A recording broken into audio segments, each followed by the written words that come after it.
तो कुमार्य अवस्था की भी माताओं से निवेदन है, कुमार्य अवस्था में रहने वाली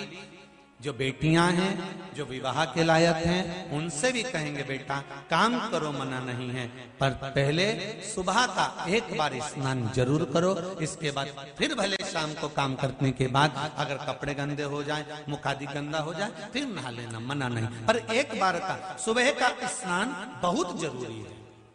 बहुत जरूरी।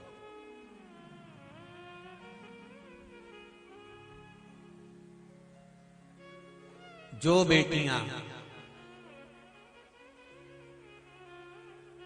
दोपहर का स्नान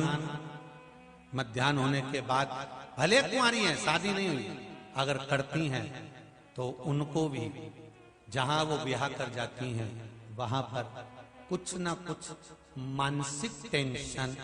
परिवार का खटर पटर या किसी न किसी रूप में पति पत्नी का क्लेश या पारिवारिक क्लेश को झेलना पड़ता है। और जितनी बेटियां हैं कथा को सुनना और ध्यान लगाकर देखना कि तुमने कुंवारी अवस्था में कहीं दोपहर के बाद स्नान तो नहीं करा और ससुराल में टेंशन चल रहा है, तो उसका कारण तुम समझना कि तुम अच्छी हो, तुम्हारे परिवार वालों ने लड़का भी अच्छा देखा, फोन पे बात भी अच्छी करी, उसने 8 घंटा करी बापड़ा ने,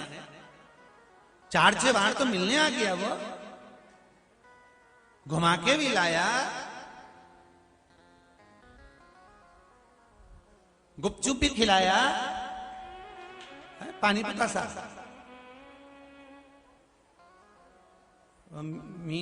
चाउमीन भी खिलाया, सब खिलाया। फिर ऐसा क्या हो गया शादी के बाद कि 1-1.5 साल तो अच्छे रहे, उसके बाद तो क्लेश क्लेश क्लेश। पहले तो सास भी फोन करती थी, ससुरा भी बोलता था, सब प्रेम से बोलते, देवरानी जेठानी सब इतने अच्छे से बोलते थे। अब क्या हुआ? उसका कारण बेटियां एकांत में बैठकर सोचना कि कहीं तुमने कुंवारी अवस्था में या अपने ससुराल में कहीं पर भी मध्याह्न के बाद तो स्नान नहीं करा, उसको निकाल कर देखना, फिर सोचना हो। और जिनका सौभाग्य में अगर दिक्कत आई है, कहीं सौभाग्यता में अगर दिक्कत आई, तो वो माताएं भी विचार करें एक बार बैठकर कि कहीं हमने फैला लिया दीपावली का, कहीं होली का, कहीं इसका, कहीं उसका, कहीं हमने पापड़ लेके बैठ गए, हमें तो जब ही नहाऊंगी जब पूरा हो जाएगा, 4 बजे तक नहीं मैं बैठी चरली पर नहीं, और शाम लाके रोटी भी दे दी, वहीं खा ली ने, हाथ पैर धो के फिर पापड़ बेलने बैठी गई और बजा दी 3-4, उसके बाद के अब तो नहाऊंगी और फिर नहाने गए। तो विचार करना कि सौभाग्य पर दिक्कत क्यों आई, कारण क्या बना है, बेटियों को तकलीफ क्यों आई, उसका कारण हमें ढूंढना है, कोई दूसरा नहीं ढूंढेगा। आप आए नहीं और सुबह हो गई, मेरी पूजा की थाली धरी की धरी रह गई। कारण क्या था कि तुम क्यों नहीं आए, क्या कारण था ऐसा जो तुम नहीं पहुंचे?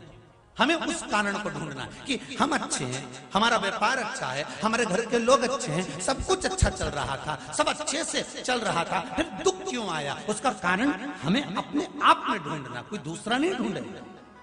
और तुम सियोर वाले महाराज जैसे ना जाने कितने महाराजों के पास में घूमोगे और सबके पास जाकर पूछोगे कि महाराज बताओ, महाराज बताओ, महाराज बताओ, सब बता देंगे कि तेरे घर में वो नारियल लटका, तेरे घर में वो धागा लटका, कोई कहेगा कि तेरे को हवा लग गई, कोई कहेगा कि तेरी हवाई छूट गई। तो ये सब चीजें कहीं मालूम पड़े कि कोई चीज हो रही है, कोई ये चीज हो रही है, कोई वो चीज हो रही है, तो दुनिया के लोग कहेंगे उसने जादू कर दिया, उसने टोना कर दिया, उसने ये कर दिया, उसको ये हवा लगे, उसकी हवा छूट जावे, उसकी ये हो जावे, उसकी वो हो जावे, तो कहीं बंधन छूट रहा है, कहीं बंधन लग रहा है। तो ये सब चीजें दुनिया के लोग तुमको कह सकते हैं, पर हम पितृ दोष देख रहे हैं, वास्तु दोष देख रहे हैं, हमने ग्रह दोष देखा, पर पत्रिका में दोष देखा, पर हमने अपना दोष देखा क्या कि हमने क्या करा है? हम सारे दोष देख रहे हैं